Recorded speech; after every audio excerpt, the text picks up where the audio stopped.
ginigit ng prosecutors na arraignment para kay Vice President Sara Duterte.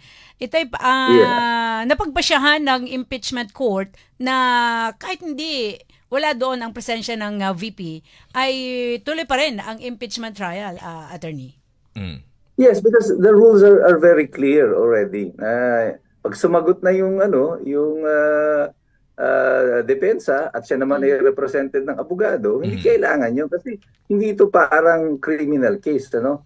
Sui generis nga kakaibang nila lang itong impeachment. Investment.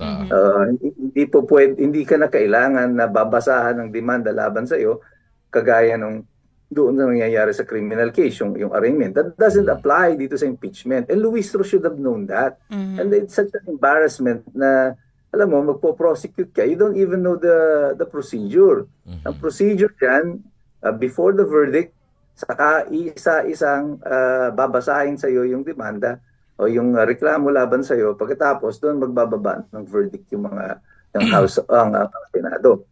So, I mean, napaka-basic nun and she should have known that. And apparently, kitang-kita ng publiko that the prosecution is not prepared for this.